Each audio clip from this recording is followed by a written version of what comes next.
Vamos em frente, né, Fabrício? Afinal de contas, a reforma, como a gente está falando, na verdade eu gosto de falar que a reforma não é uma reforma, é uma revolução tributária, pois afinal de contas nós vamos mudar completamente o modelo que existe hoje, né, da reforma do consumo em relação aos tributos que incidem sobre o consumo, para um modelo novo, muito mais moderno, muito mais coerente. E aí tem uma coisa, duas coisas que me chamam a atenção, que acho que era legal tocar nisso. A impressão que dá é que o Brasil se torna mais permeável a empresas de fora, ou seja, a gente parece poder ficar mais competitivo. Essa questão de arrecadação, de distribuição, de arrecadação, naturalmente ela vai se assentando de acordo com as potencialidades de cada estado, de cada município. Olá, pessoal! Sejam muito bem-vindos à nossa série especial sobre a reforma tributária, produzida pelo CIENG e pela CEBIC, a Câmara Brasileira da Indústria da Construção.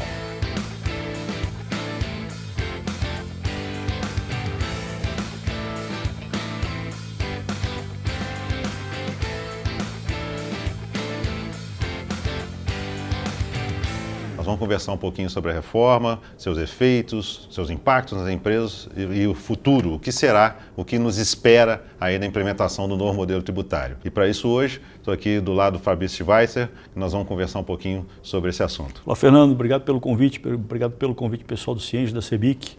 Vamos tratar um pouquinho dos impactos, né, não só para o nosso setor, mas para o ambiente econômico, ambiente regulatório brasileiro, que acho que esse é um dos grandes desafios que a reforma enfrenta. Eu sou Fabrício Schweitzer, eu sou conselheiro de negócios aqui do CIENG e vamos em frente. Vamos em frente, né, Fabrício? Afinal de contas, a reforma, como a gente está falando, na verdade eu gosto de falar que a reforma não é uma reforma, é uma revolução tributária, pois afinal de contas nós vamos mudar completamente o modelo que existe hoje, né, da reforma do consumo em relação aos tributos que incidem sobre o consumo, para um modelo novo, muito mais moderno, muito mais coerente, inclusive, e que vai, com certeza, melhorar, prestigiar muito o nosso ambiente de negócio. Afinal de contas, nós estamos substituindo impostos antigos, anacrônicos, confusos, por um modelo mais simplificado, né? Como sociedade, como ambiente econômico, a gente reclama desse manicômio tributário que a gente enfrenta, né? E esse é um manicômio que está sendo cultivado há muitos anos. Sim. Então, obviamente que as pessoas estão ansiosas e angustiadas, né, sobre o que vai acontecer, mas também acho que não dá para a gente achar que vai fazer uma mudança dessa, né, trocar o pneu com o carro andando, fazendo uma mudança de sistema tributário, né, sem enfrentar algumas turbulências e desafios. Sim. Talvez o nosso papel aqui é tentar, na medida do possível, traduzir qual foi a proposta do legislador, né, o que o legislador trouxe para a mesa, o modelo, por que ela está sendo construída, por que foi feita dessa forma, e ao final disso, né, porque a gente tende a olhar para o ano que vem, para daqui a 2 anos ou 3 anos, a gente tem que pensar que um país, né, 100 anos, 300, 400, 500 anos, a gente tem que endereçar uma história para o futuro, né? Eu acho que talvez o nosso olhar tenha que estar um pouco, né, obviamente, nos problemas do curto, médio prazo, mas quais são os benefícios disso depois de a reforma ter passado e sido implementada, qual é o ambiente de negócio, qual é o ambiente regulatório que a gente vai encontrar lá na frente? Importante você falar isso porque a gente já entra na questão prática do que é a reforma, né? A reforma, ela visa eliminar, pelo menos em relação aos tributos sobre consumo, eliminar a chamada tributação em cascata, aquela tributação problemática que trazia um resíduo tributário em todas as operações, quer dizer, hoje ainda traz, né? Todas as operações são realizadas, há um resíduo tributário que acaba onerando o produto nacional, o serviço nacional, de uma forma, como eu disse, muito anacrônica, muito improdutiva, né? E para isso foram substituídos, ou a proposta é substituir, que já está definido na verdade, 3 tributos federais e 2, um municipal e um estadual, por outros 3. Nós estamos falando aí do fim do PIS, da COFINS e do IPI federais e do ICMS estadual e ISS municipal. Eles vão ser substituídos pelo IBS, Imposto sobre Bens e Serviços, de competência dos estados e dos municípios e do Distrito Federal, pela CBS, a Contribuição sobre Bens e Serviços, que vai ser de competência da União, e pelo chamado imposto seletivo, que é outra novidade que a reforma tributária trouxe, que é interessante, né, que é um imposto que incide sobre operações que seriam potencialmente ou efetivamente danosas ao meio ambiente e à saúde. Né? Mas em relação ao IBS-CBS, que é o novo modelo tributário de consumo brasileiro que entra em vigor a partir do ano que vem, 2026, é importante falar que há a proposta de simplificação em relação às normas hoje vigentes. Hoje nós temos, no caso do ICMS, 27 normas, no caso do ISS, mais de 5 mil, né, afinal de contas, municipais. Nós temos problema de incidência, de local da prestação, aonde se paga o imposto, quanto se paga, créditos, débitos, isso porque nós temos... Substituições tributárias, monofásico, retenções... De toda sorte, né? E a ideia é que o IBS e CBS, mesmo sendo dois tributos, um federal e outro subnacional, como é falado, né? Que eles tenham a mesma base de incidência, as mesmas regras de cálculo, as mesmas regras de tributação e com isso facilita de fato a vida do contribuinte em relação à sua apuração tributária. E especialmente é importante falar também, essa substituição visa garantir, está previsto lá na legislação que foi aprovada, a não cumulatividade plena. Para evitar o efeito cascata que a gente falou um pouquinho antes aqui, né, evitar o resíduo tributário nas operações que hoje existem no Brasil. Né, a não cumulatividade, que é você poder aproveitar o tributo ou os tributos que foram pagos nas operações anteriores com aquele que é devido na sua operação. Sobre isso aí nós vamos detalhar um pouquinho mais lá na frente sobre os conceitos que permeiam a não cumulatividade. E, Fernando, acho que até trazer aqui alguns exemplos, né? Tem os emblemáticos casos, né, da Crocs, se ela é um EPI ou se ela é um chinelo, né? Bombom. Bombom, se ele é uma bolacha, um biscoito, ou ele é um bombom, né? Acho que a Havaianas tem um caso que ficou sendo discutido, sei lá, 15, 20 anos, para classificar tributariamente o que era um chinelo, né? Que são coisas que, assim, são decisões que eventualmente alguém toma para se proteger do imposto, para pagar menos tributo, né? E que geram embrólios tributários consideráveis, né? E me parece que, do ponto de vista de regramento tributário, isso de certa forma foi endereçado. Sim, né? sim.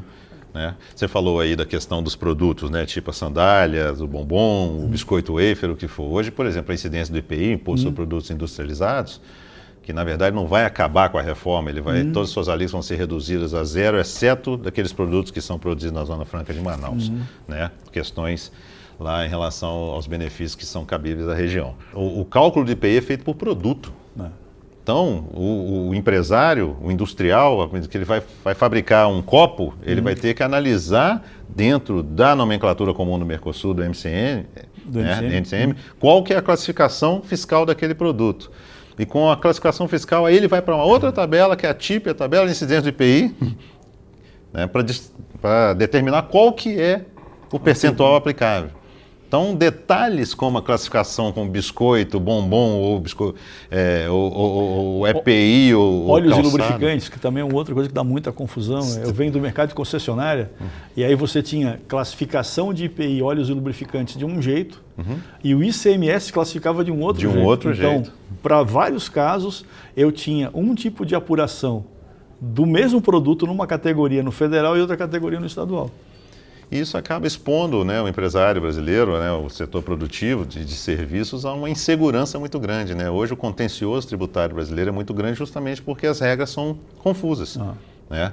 E, de fato, para que o Brasil pudesse ombrear as maiores economias do mundo, essa reforma ela é necessária, é importante e é um recado que é importante a gente dar aqui, passar que ela é fato. Não é mais um projeto ou uma encomenda. Não é mais uma encomenda, foi discutida durante anos, né? Há 30 anos que a reforma é discutida, que é necessária e tal, mas nos últimos anos houve uma aceleração dessa discussão, veio a emenda constitucional número 132, que alterou o sistema constitucional, já veio a Lei Complementar 214, né? Que traz as regras gerais dos novos tributos IBS e CBS. Está faltando ainda do imposto seletivo, igual eu falei.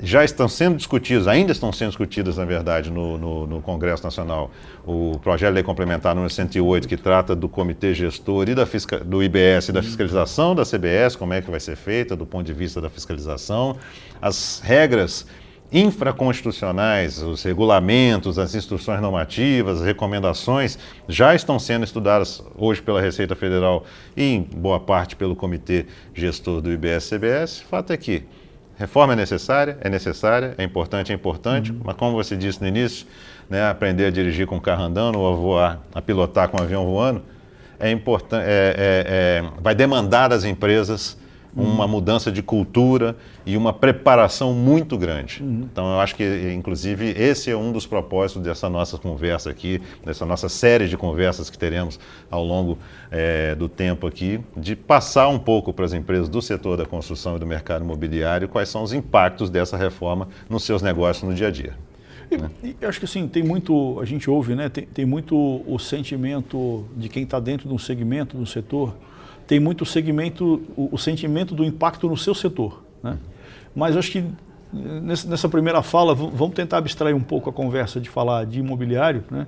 Acho que do ponto de vista macro, né, parece, né, que a gente tem ganhos possíveis de produtividade, né, de previsibilidade, né, de melhoria do ambiente regulatório, né? Uma das reclamações das empresas que vêm de fora para o Brasil é o tamanho dos departamentos contábeis e fiscais que eles precisam montar para enfrentar a legislação, né? E aí tem uma coisa, duas coisas que me chamam a atenção, que acho que era legal tocar nisso. A impressão que dá é que o Brasil se torna mais permeável a empresas de fora, ou seja, a gente parece poder ficar mais competitivo. Obviamente que eu não estou falando só de questão tributária, eu não estou falando de todo o restante, né? Claro. E me parece também que a gente vai passar por um processo de redesenho dos arranjos produtivos. Sim. Né? Com questões sobre crédito, sobre empresas no simples, empresas no MEI, empresas pequenas. Ou seja, parece que vai ter um impacto em que a gente vai ter um ambiente de mais estruturação do ambiente de negócio. Faz sentido isso? Faz todo sentido, porque afinal de contas, com a simplificação, vem junto a transparência. Porque um dos grandes problemas da economia brasileira hoje é justamente a dificuldade em se determinar quanto nós pagamos de tributos na nossa economia, nas nossas operações. Porque vem muito tributo embutido, vem tributo calculado por dentro, calculado por fora. A ideia do novo sistema é que ele seja transparente em relação a isso, quando se calcula o imposto, como é chamado, por fora, os tributos por fora. Ou seja, você vai ter o valor do produto e o valor do tributo incidente sobre o produto, isso demonstrar de forma clara no documento fiscal. Então esse é o primeiro grande rearranjo, digamos assim, que dará maior transparência e, obviamente, incentivará investimentos e tudo mais. O outro é a simplificação da legislação, igual nós falamos aqui. Né? Em vez de 27 legislações estaduais e mais de 5.000 de municípios, fora as da União, nós teremos uma legislação só para tratar de toda essa arrecadação, esses dois tributos sobre o consumo. Né? Isso facilitará a vida do contribuinte que deixará de ter aquele risco da interpretação, da classificação, né, que a gente falou. Tem outros mecanismos que estão sendo implementados pela reforma, alguns deles até inéditos no mundo, né, como por exemplo o split payment, né, que é uma modalidade de pagamento na liquidação financeira da operação. Né? Hoje o Brasil já tem tecnologia avançada em relação a rastreamento e pagamentos, e meios de pagamento, como o Pix, por exemplo. Né? Isso vai ser utilizado no split payment para, no momento da liquidação da operação, você comprou um produto, ele vai ter lá o preço mais o tributo. Na hora que você for fazer o pagamento, efetuar o pagamento, o próprio sistema já vai conseguir separar o que é devido a título de tributo e o que é devido a título de produto. Isso é uma novidade mundial que o Brasil está colocando, está bem avançado, as discussões estão ocorrendo aí para a implementação desse modelo aí, mas traz transparência e traz segurança para o contribuinte também, pois afinal de contas não haverá dúvidas que o imposto devido será quitado, seja por ele ou por seu fornecedor. Uma outra coisa que eu fico com a sensação olhando, né, lendo a legislação, e isso tem horas que a gente fala e as pessoas têm dificuldade de absorver, é que eu passo quase a não ter diferença entre serviço e produto. Sim, isso é importante. Parece, tipo, se eu vendo o serviço ou produto, né, obviamente com pequenas variações, talvez em casos específicos, a tributação é a mesma. Sim. Então muda muito pouco, né? O ponto é, se eu sou um gerador de crédito ou não sou um gerador de crédito. Sim. Né? E aí, isso também, eu já vi as pessoas com dificuldade de entender um pouco, né? Porque pouco me importa se eu faço... Eu sei que para outras coisas, outros campos não muda, mas assim, do ponto de vista tributário, se eu faço serviço ou produto, parece que pouco importa o que eu faço, desde que eu seja um gerador de crédito, ou seja, desde que eu seja um contribuinte, né? E eu gere aquele crédito para frente para a cadeia. É isso? Não, com certeza. Afinal de contas, a ideia da reforma tributária é justamente tributar operações, sejam elas quais forem. Inclusive, alcançando muitas operações hoje que estão numa zona cinzenta, não só entre os tributos que existem no sistema atual, mas se de fato são tributáveis. Né? A questão do streaming, a compra internacional, né? As plataformas de compra, né?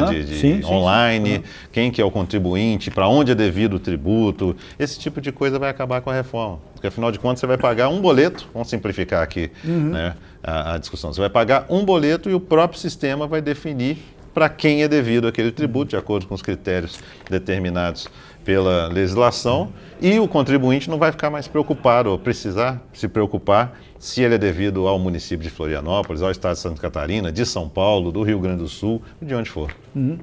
Isso é uma mudança importante, né? Porque parece, assim, e aí me ajuda a ver se eu estou com a percepção correta. A gente tem uma mudança da tributação da origem para o destino. Né? Então, vou pegar o caso do meu estado aqui, Santa Catarina, que é um estado bastante exportador, bastante produtor, né, industrializado. As nossas estimativas dizem que, num primeiro momento, nós podemos perder entre 20% e 30% da arrecadação. Né? Porque ele tributa, né, hoje ele se beneficia de ser um estado originador. E aí me vem a pergunta, gente vai virar um bom negócio, não vai? Gente, consumidor? É. Pode ser que sim, pode ser que não, né? Depende muito da circunstância. Mas essas estimativas são feitas, Fabrício, em relação ao sistema atual. Isso, exatamente. A gente não pode deixar de ter em mente que o sistema novo ele trará uma base de incidência alargada para começar, né? Sim. E que trará a tributação sobre muitos produtos que são consumidos no estado de Santa Catarina. Que hoje não pagam. Que hoje não pagam. Né? E também, nessa base alargada, você terá alíquotas diferenciadas para o estado e para os municípios.